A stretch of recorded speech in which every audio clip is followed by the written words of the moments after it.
At 2:34 this morning, London time, Lloyd's of London transmitted an encrypted directive to every maritime underwriter with exposure to Persian Gulf shipping. The directive marked immediate implementation war exclusion clause activation contained a single operational instruction. All vessel insurance coverage transiting the Strait of Hormuz is revoked, effective 6 GMT March 3, 2026. Within 90 minutes, AXA, Allianz Marine, and Swiss Re issued identical directives. By sunrise, the financial architecture supporting 21% of global oil flows had been dismantled. Not by missiles, not by naval blockade, by insurance actuaries sitting in glass towers in London, Zurich, and Paris. Subscribe to this channel immediately, because what I am about to walk you through is not the political theater you see on mainstream media. This is the exact mechanism of how the system is breaking. This is not Iranian aggression forcing an oil crisis. This is financial institutions using geopolitical cover to engineer the most sophisticated commodity shock in history. And the target is not just oil prices. The target is the $350 trillion global debt structure that requires immediate reset. Turn on notifications. Set them to all, because the next 48 hours will redefine the markets. What started at 2:34 a.m. as an insurance memo will cascade into supply destruction, price explosions, and systematic demand collapse by the end of this week. And every step was designed months in advance. Here's what triggered the insurance revocation, because understanding the catalyst reveals who architected this crisis. At 11:47 p.m. last night, a swarm of Iranian-manufactured drones struck Saudi Arabia's Ras Tanura refinery complex. The facility, which processes 550,000 barrels per day, sustained damage to 3 distillation towers and 2 storage tank clusters. Saudi Aramco suspended 70% of operations within 30 minutes. Emergency responders contained fires by 1:15 a.m. Damage assessments suggested full operations could resume within 14 days with proper repair protocols. That timeline was irrelevant. The drone strike was not designed to permanently disable Ras Tanura. It was designed to provide the justification for what happened at 2:34 a.m. in London. 3 hours and 13 minutes after the first drone hit, Lloyd's activated the war exclusion clause. The timing was not reactive. It was choreographed. Quote, Lloyd's Directive 2026 WEC 047. In light of escalating hostile actions targeting energy infrastructure within the Persian Gulf operational theater, the War Risk Committee has determined that continued coverage for transiting vessels constitutes unacceptable exposure.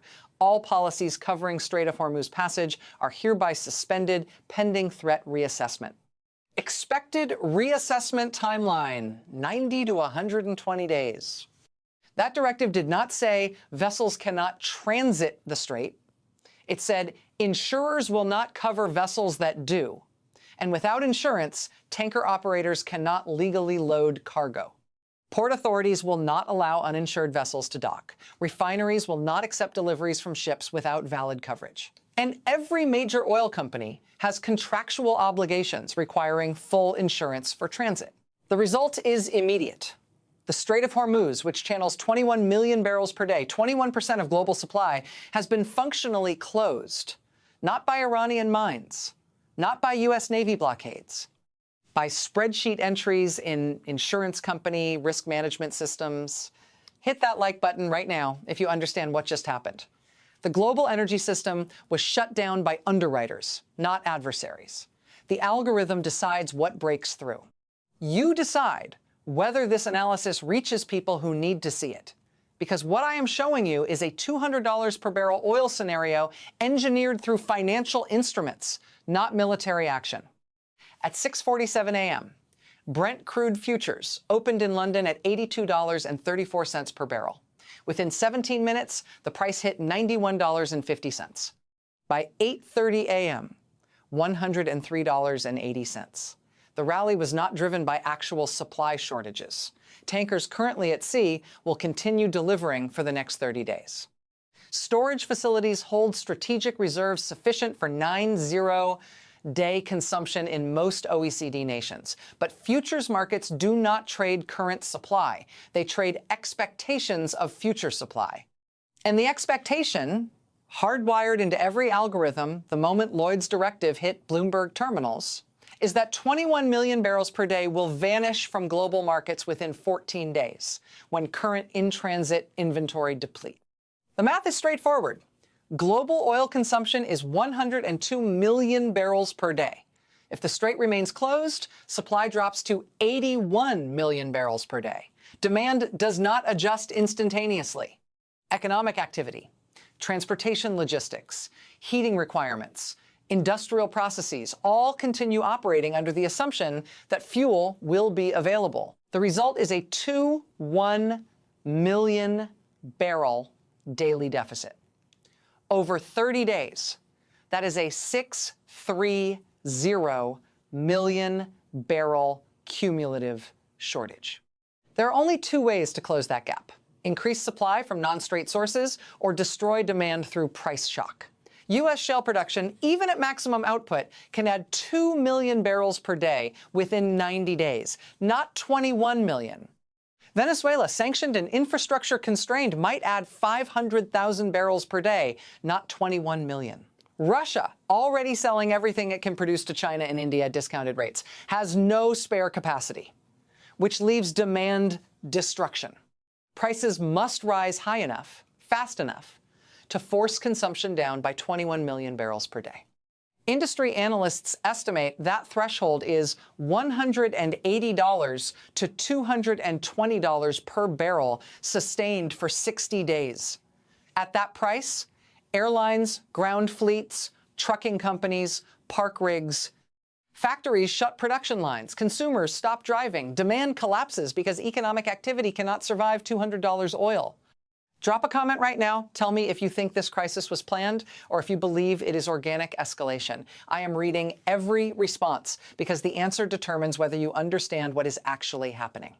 Let me show you why this was architected, not accidental. Because the evidence of coordination is visible in the timeline if you know where to look. On February 14th, 3 weeks before the Ras Tanura strike, the International Energy Agency published a confidential report leaked to Reuters on February 19th, modeling a Strait of Hormuz extended closure scenario. The report concluded that a 30-day closure would create a 17 million barrel per day shortfall and require $175 per barrel prices to balance supply and demand. That report was not a warning. It was a blueprint. On February 21st, 10 days before the drone strike, Lloyd's convened an emergency war risk committee meeting. The meeting was not publicly announced, but insurance industry insiders confirmed it occurred. The agenda, according to sources: Persian Gulf coverage exposure review and contingency protocol development. That meeting drafted the directive that went out at 2:34 a.m. this morning. It was written 2 weeks in advance. All that was needed was a triggering event. On February 28th, 5 days before the strike, Iranian Foreign Minister Abbas Araghi issued a statement warning that any military action targeting Iranian interests will result in immediate closure of the Strait of Hormuz to hostile nations. The statement was widely dismissed as bluster. Arakshi has made similar threats dozens of times over the past decade. But this time, the statement included specific language: closure through all available means, including non-kinetic mechanisms. Non-kinetic mechanisms, not missiles, not mines. Insurance revocation, port authority restrictions, legal barriers. Araghi was telegraphing the plan. And then at 11:47 p.m. last night, the drones launched. Not enough to permanently cripple Ras Tanura. Just enough to justify the pre-written insurance directive waiting in Lloyd's systems. The strike provided the headline "Iranian attack on Saudi infrastructure." The insurance revocation provided the mechanism. Strait effectively closed to tanker traffic. The result is a supply shock that will drive oil above $150 within 10 days and above $200 within 30 days, unless the closure reverses. Subscribe to this channel right now if you have not already, because what I am about to show you is who benefits and why this was orchestrated. The official narrative is that Iran attacked Saudi Arabia to blackmail the West and that insurance companies are protecting themselves from escalating risk. The hidden reality is that central banks, sovereign wealth funds, and institutional creditors are using this crisis to collapse global debt through demand destruction. Here is the mechanism. The global debt to GDP ratio is 356%. Governments, corporations, and households owe $350 trillion against $98 trillion in global annual output. That debt is unsustainable, but it cannot be defaulted without triggering systemic collapse. The only way to reduce debt burdens without formal default is to destroy demand for goods and services, force recessions, and allow inflation to erode real debt values while nominal GDP contracts. A $200 oil shock does exactly that. It forces businesses to shut down, workers to lose jobs, consumers to stop spending, and economies to shrink. Demand destruction. And as demand collapses, central banks can justify aggressive monetary loosening, negative rates, unlimited QE, direct fiscal transfers, which inflates asset prices while real economic activity contracts. Who benefits? Sovereign wealth funds that control oil reserves. They profit from $200 oil even as global economy shrinks. Central banks that need justification for emergency measures. They get political cover for policies that would otherwise be unacceptable. Institutional creditors holding government bonds. They get bailouts disguised as crisis response. And financial institutions position short global equities and long energy futures. They profit from the collapse they engineered. The evidence that this is intentional is in the derivative positioning. In the 2 weeks before the drone strike, open interest in Brent crude call options at $150 strike increased by 340%. Someone was buying massive quantities of contracts, betting oil would hit $150. In the same period, put options on the S&P 500 at 4,200. Strike implying a 15% market decline saw open interest increase 280%. Someone was betting on simultaneous oil spike and equity crash. That is not hedging. That is positioning for a known event. Here is what we are watching for over the next 14 days. 6 indicators that will tell us whether this crisis escalates into full systemic collapse or whether it is contained before $200 oil materializes. Indicator 1. Do any major insurers reverse the war exclusion clause? If Lloyd's reinstates coverage within 7 days, the crisis de-escalates. If coverage remains suspended beyond 14 days, oil hits $150. Indicator 2, does the U.S. Navy announce convoy escort operations? If the Navy offers to protect tankers, insurers may provide conditional coverage for escorted vessels. That would allow partial strait reopening. Indicator 3, do Saudi Arabia and Iran negotiate a ceasefire? If diplomatic channels produce a deal halting attacks in exchange for lifting insurance restrictions, supply normalizes. If no deal emerges, the shock continues. Indicator 4. Do strategic petroleum reserves get released? If the U.S., China, and IEA member states release reserves, it buys 30 to 60 days before shortages become acute. If reserves are held, prices spike faster. Indicator 5. Do refineries begin rationing output? If diesel and gasoline allocations are imposed, it signals supply panic. Indicator 6. Do credit markets freeze? If corporate bond spreads blow out and commercial paper markets seize, it means the demand destruction is triggering debt defaults. Here are the 2 scenarios. Scenario 1, the managed shock. The insurance revocation remains in place for 21 days. Oil hits $160. Governments release strategic reserves and negotiate temporary ceasefire. Insurance coverage is partially restored for escorted tankers. Prices fall back to $110, 120 range. Global GDP contracts 2 to 3% in Q2 2026, triggering mild recession. Central banks cut rates and launch QE. Debt to GDP ratios decline modestly through demand destruction, but system avoids collapse. This is the controlled reset scenario, where the shock achieves its goal debt reduction through recession without triggering systemic failure. Scenario 2, the uncontrolled cascade. The insurance revocation remains in place for 45+ days. Oil hits $220. Airlines collapse. Trucking companies fail. Supply chains disintegrate. Governments impose fuel rationing. Inflation spikes to 20% as energy costs cascade through every sector. Central banks face impossible choice: raise rates to combat inflation, triggering depression, or cut rates and accept hyperinflation. Credit markets freeze. Sovereign debt crises emerge in Italy, Japan, and UK. The $350 trillion debt structure begins unwinding through defaults, not just demand destruction. This is the systemic collapse scenario where the reset spirals beyond control. Subscribe right now. Like this video. Comment with your prediction. Which scenario happens? I am tracking both, and when clarity emerges over the next week, you will see the analysis here immediately.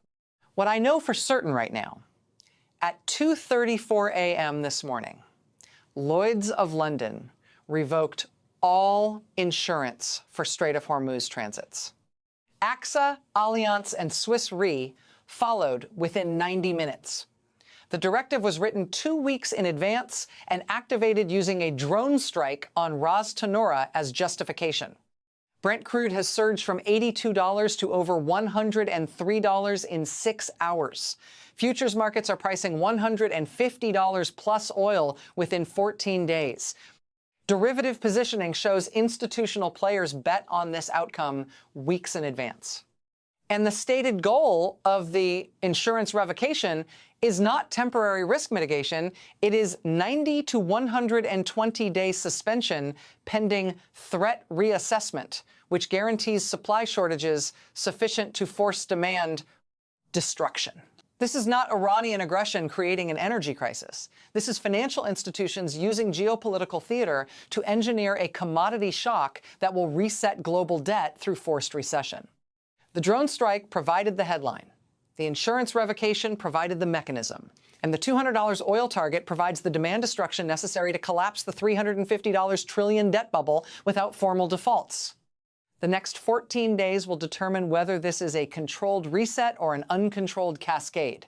If insurance is restored and strategic reserves are deployed, the crisis de-escalates into managed recession. If the strait remains closed and prices hit $200, the global financial system will face stress not seen since 2008. And unlike 2008, central banks have already exhausted their ammunition. Rates are near zero. Balance sheets are bloated. Fiscal deficits are unsustainable. There is no room left for emergency intervention. Stay with this channel, turn on notifications. When the markets open tomorrow, when insurance companies make their next move, when oil either stabilizes or breaks toward $150, you will see the analysis here immediately. This is not over. This is the opening move in the most sophisticated financial reset operation in modern history, and the world is watching it unfold in real time without understanding what is actually happening.